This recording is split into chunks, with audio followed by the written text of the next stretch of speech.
Hello, viewers, and welcome to this podcast hosted by we, the students of BVM Global Bullion Hillside. I am Ishan from Class 11A. I am Sabari Girish from class 11A. I'm Kiran of class 11C. And I am Rishit of class 11A. Today, we will be presenting the simple but intriguing birthday problem and discussing its answer using the concept of probability theory. Mathematics is a vast field of study with hundreds of topics that are studied by mathematicians all over the world. One of the most well-known branches of mathematics, as well as one of the most practical, is probability, which deals with chance and can be used to predict almost any feasible event. While on the topic of probability, ponder this question for a minute. If there are two people in a room together, the probability that two of them share a birthday is 1 in 365, assuming that there are no leap years and no twins. This is simple enough. There are 365 days in a year, and with two people in a room, there is only one possible case where both can share a birthday. Bearing this in mind, how many people would have to be in the room before the chance that at least two of them share a birthday is at least 50%? How many people before the event of a shared birthday is all but certain, that is to say, a 100% chance? The answer might surprise you. It takes only 23 people in the room before the odds that at least two of those people share a birthday crosses 50%. And at 70 people in the room, it is virtually certain that at least two people will share a birthday. It seems intuitive that since there are 365 days in a year in our scenario, the number of people would need to be at least half the number of days in the year before the odds cross 50%. Despite this being against our intuitions, this result can be proven mathematically using the principles of probability.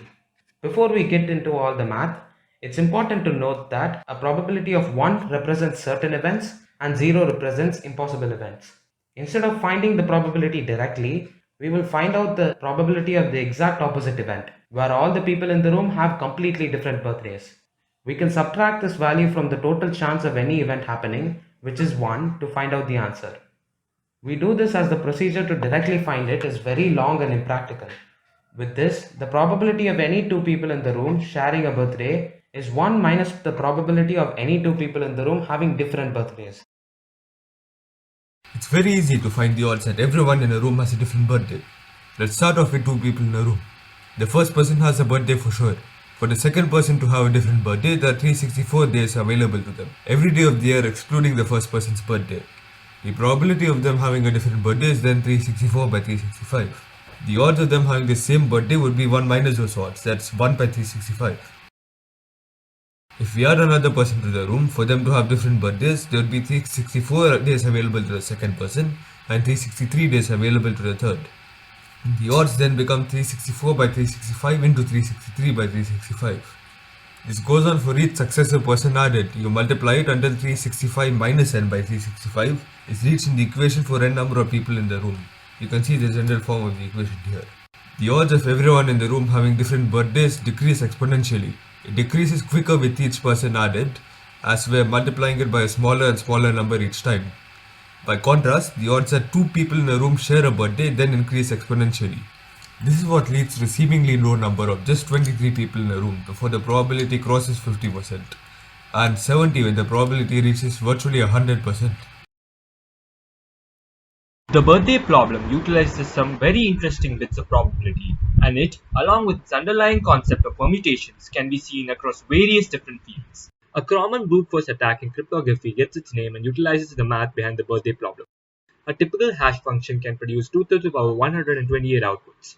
A birthday attack has a 50% chance of finding the right hash in 2 to the power 80 outputs, as exponentially faster than a standard brute force attack.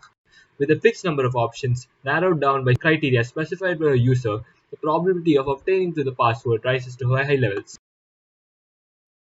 Components of languages, like sentence and paragraphs, are just combinations of smaller constituents like words and characters. So we can apply permutations to figure out the probability of a word appearing, something which is very useful in word and language processing. While participating in a lottery, we can figure out our chances of winning by taking the total number of possibilities and the fixed order of numbers we have to get to win. The birthday problem captures the beauty of math in all its glory. A simple question gives an answer that goes so dramatically against our intuitions and helps develop a concept that allows us to approach a bunch of different problems in a unique way and gives us a new way to think about problems in life. Thank you for listening to our podcast.